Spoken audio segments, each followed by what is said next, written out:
कभी सोचा है उस भारत की कहानी कैसी होगी जहां लिखने पढ़ने का कोई नामो निशान नहीं था, कोई किताब नहीं, कोई अक्षर नहीं। फिर हम हजारों साल पुरानी वो दास्तान जानते कैसे हैं? इसका जवाब पत्थरों में, पुराने औजारों में और जमीन के नीचे दबे खंडहरों में छिपा है। आज हम इतिहास की इसी पहेली को सुलझाने वाले हैं। तो सवाल ये है कि हम उस समय की कहानी बताते कैसे हैं जब एक शब्द भी लिखा नहीं गया था। सच कहूं तो ये किसी जासूसी से कम नहीं है, जहां हमें सुरागों को जोड़ना पड़ता है। सुराग जैसे कि टूटे फूटे मिट्टी के बर्तन, पत्थर के औजार और गुफाओं में बनी तस्वीरें। इन्हीं को जोड़कर एक पूरी कहानी बनती है। और इसी समय को कहते हैं प्रागइतिहास या प्री हिस्ट्री, मतलब इतिहास से भी पहले का इतिहास। इस दौर की कहानी किसी किताब में नहीं मिलेगी, बल्कि ये तो जमीन के नीचे दबे सबूतों से लिखी गई है। तो आज हम भारत के इसी प्रागैतिहासिक सफर को एक एक करके समझेंगे। ये सफर कई पड़ावों में बटा हुआ है। हम पुरापाषाण काल से शुरू करके मध्यपाषाण, नवपाषाण, फिर ताम्रपाषाण और आखिर में महापाषाण काल तक जाएंगे। तो चलिए शुरू करते हैं। चलिए समय में बहुत पीछे चलते हैं। एकदम शुरुआत में पुरापाषाण काल यानी पुराना पत्थर का युग। ये वो दौर था जो इंसानी इतिहास का सबसे लंबा चैप्टर है। एक ऐसा वक्त जब धरती का ज्यादातर हिस्सा बर्फ से ढका था और बस जिंदा रह पाना ही सबसे बड़ी जंग थी। और पता है सबसे हैरान करने वाली बात क्या है? ये अकेला दौर हमारे पूरे इंसानी इतिहास का 99% हिस्सा कवर करता है। मतलब अगर इंसानी इतिहास को एक दिन का माने तो लगभग पूरा का पूरा दिन इसी एक युग में गुजरा है। इससे पता चलता है कि हमारे पूर्वजों ने कितने लंबे समय तक संघर्ष किया।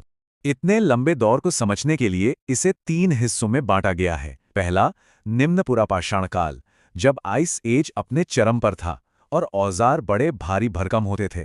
फिर आया मध्य पुरापाषाण काल, औजार अब थोड़े बेहतर, छोटे और नुकीले होने लगे। और आखिर में आया उच्च पुरापाषाण काल, जब मौसम थोड़ा गर्म होने लगा और होमो सेपियंस यानी हम जैसे आधुनिक इंसानों का दौर शुरू हुआ। उस वक्त के लोग, जैसे आज के मध्य प्रदेश में भीमबेटका जैसी गुफाएं हैं, उनमें रहते थे। सोचिए, ये गुफाएं ही उनका घर थीं, जो उन्हें खराब मौसम और जंगली जानवरों से बचाती थीं। और यहीं उन्होंने अपनी कहानी के सबूत छोड़े हैं। वो पत्थर के औजार जो आज हमें बताते हैं कि वो कैसे जीते थे। अब आता है अगला पड़ाव, मध्य पाषाण काल। ये एक बड़े बदलाव का दौर था। बर्फ पिघल रही थी, दुनिया बदल रही थी और इंसानों को इस नई दुनिया के हिसाब से खुद को ढालना था। ये कहानी है एडैप्टेशन की, यानी बदलते वक्त के साथ बदलने की। इस युग की सबसे बड़ी टेक्नोलॉजी थी माइक्रोलिथ्स। ये क्या थे? ये असल में बहुत छोटे और बहुत ही बारीकी से बनाए गए पत्थर के औजार थे। इतने छोटे कि उन्हें तीर की नोक या हंसिया जैसी चीजों में लगाकर इस्तेमाल किया जा सकता था, जिससे छोटे जानवरों का शिकार करना आसान हो गया। और ये दौर काफी दिलचस्प था। मौसम गर्म हुआ तो घास के मैदान फैल गए और इसी दौर में इंसानों ने पहली बार किसी जानवर को पालतू बनाया, और वो जानवर था कुत्ता। इतना ही नहीं, गुफाओं की दीवारों पर कलाकारी भी इसी वक्त शुरू हुई और अपने लोगों को रीति रिवाज के साथ दफनाने का चलन भी, जो शायद दिखाता है कि वो मौत के बाद की जिंदगी पर यकीन करने लगे थे। और अब हम कहानी के उस मोड़ पर आते हैं जिसने सच में सब कुछ बदल कर रख दिया, नवपाषाण काल। ये कोई छोटा मोटा बदलाव नहीं था, ये एक क्रांति थी, एक रेवोल्यूशन। मशहूर आर्कियोलॉजिस्ट वी गॉर्डन चाइल्ड ने इसे यूं ही नवपाषाण क्रांति का नाम नहीं दिया था। ऐसा इसलिए क्योंकि इसने इंसानी जिंदगी का पूरा तौर तरीका ही बदल डाला। तो आखिर ये क्रांति थी क्या? देखिए, आसान शब्दों में कहें तो इंसान अब फूड गैदरर से फूड प्रोड्यूसर बन गया। मतलब अब वो खाने की तलाश में जंगलों में भटक नहीं रहा था, बल्कि एक जगह टिककर गेहूं और चावल जैसी फसलें उगा रहा था, जानवरों को पाल रहा था और इसी की वजह से पहली बार गांव बसे। और जैसे ही खेती शुरू हुई, आविष्कारों की झड़ी लग गई।